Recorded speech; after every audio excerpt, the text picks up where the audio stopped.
Well, this is the night before you leave. It is. It's here we are at SP Kennel, Two Rivers, Alaska, and it's the night before we're headed down to Anchorage for the start of Iditarod. So here we sit. Woohoo! Your bags Only are 6 packed? months of preparation. Yeah. Your bags are packed?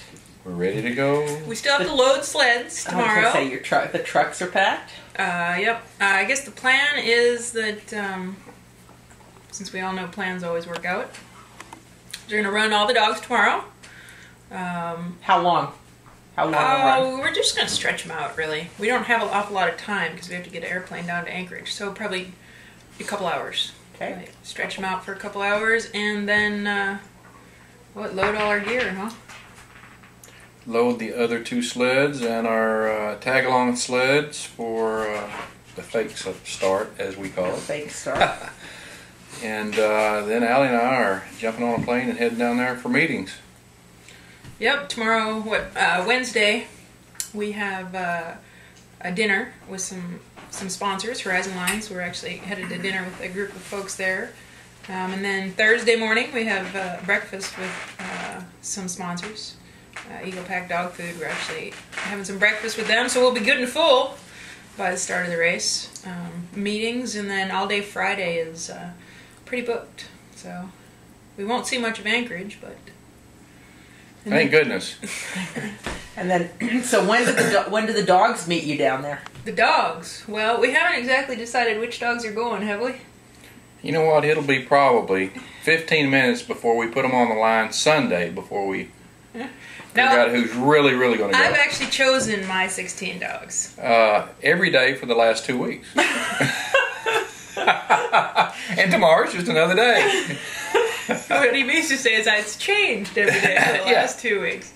But officially, I've chosen my 16 today, and that leaves Alan with a few choices for which dogs, just due to the characteristics of a team, which dogs you want to take or don't want to take. So we are actually bringing, what did we decide?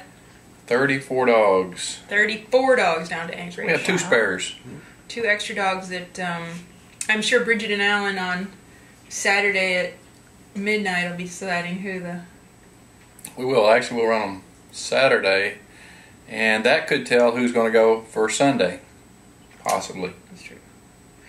That's true. But everyone looks really good. It's not a decision of dogs, which team to go or anything. It's just what would be the best for the dogs, what would be the best for the future of the kennel, and what would be the best for making it 1,000 miles, really. So we have a few choices yet to make, or Alan does. Well, you can help me. That way I can blame somebody. How do the dogs get down to Anchorage? You and Alan are going to fly down to Anchorage. Okay, and it's what, 250 miles approximately? 300 miles? 350. 350, okay. About 350 miles. So how do the dogs get down to Anchorage? Well, we like to try to keep our dogs stay in their own houses, in their own yard, as long as possible.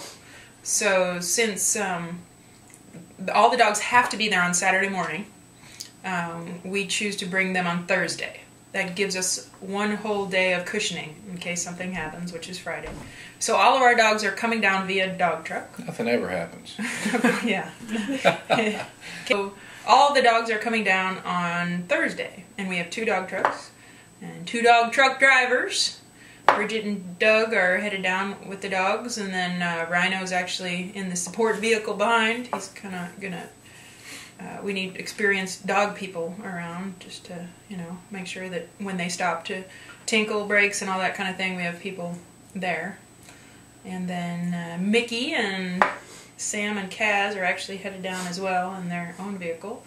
So we'll have a big caravan headed down, along with a whole bunch of other teams from and then north. Where do the dogs stay on Thursday and Friday night? All right. Well, in Anchorage. The dogs actually, they all have individual rooms at Hawthorne Suites. Just kidding. We are all staying at Hawthorne Suites in Anchorage. And the dogs are much more comfortable in their own boxes. What the dog trucks are is they have individual compartments, and each dog has their own individual compartment full of straw and bedding, and so every dog will stay in their own compartment, and they get, actually we'll get down there and they go for walks. Everyone gets to take a dog, go for a little walk around downtown Anchorage, see the sights, and then they'll spend most of the time in their individual boxes. Okay. On the truck. Correct. What kind of conditions are you hoping for on the trail this year, and what kind of conditions are you worried about? I'm looking for some bad weather. It seems like I always do better when it's bad. I don't know why. But anyway, this year, as years pass, it seems like it's going to be probably warm again. And that, in saying warm, I mean probably at least 20 degrees or higher. And they're actually calling for it already to be about mid-20s or something. Hopefully it'll just stay that. Last year it even got up to 40 degrees a couple times, so we don't like that. So what that makes us do is try to primarily run at night. If it gets that warm, we'll rest more or less, just so we can we don't have to run during the daylight hours. If I have to rest 8 hours so I won't have to run during the hot part of the day, I will. And vice versa. Some people will run 8 or 9 hours so they can rest during the hot part of the day. So a lot of strategies play in that, factor in due to the weather. So we'll have to see when we get down there what the weather calls for, and we can kind of look on the internet and see what's ahead of us a little bit. We never really know, but it gives us a little bit of idea when we get down to Anchorage. It'd be nice if it was colder, but Mother Nature will do what she does. The dogs sure seem to run faster and eat better and this, that, and the other when it's colder. So, Yeah. What's your ideal racing temperature? You know, it was pretty nice last night on that run, and it was, what, 10 below? it was. I mean, 0 to 10 below would be great. But, you know, that's us speaking from interior dog mushers' point of view. I mean, you look at someone else who, say, trains in Kenai, or you look at someone who trains in the Anchorage area, and those people aren't as, or dogs aren't as acclimated to the really cold temperatures. So that's our perspective of what's good for our dogs, whereas it's different for different people. So Both said that you're going to be actually relieved when you get on the trail. Can you say more about that? I could say more about it for her anyway, because she's going in 15,000 directions from October till now.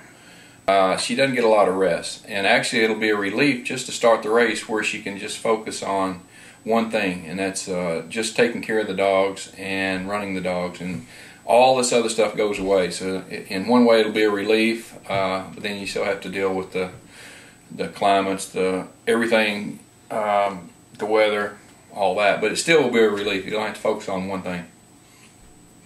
that's true. No email, no telephone, no meetings.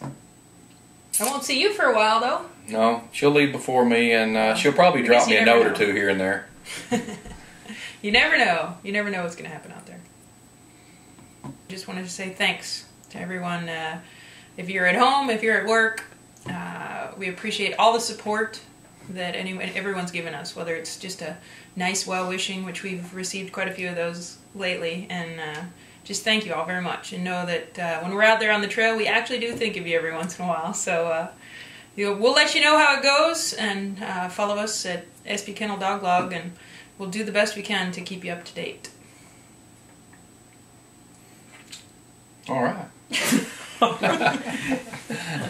Is that it?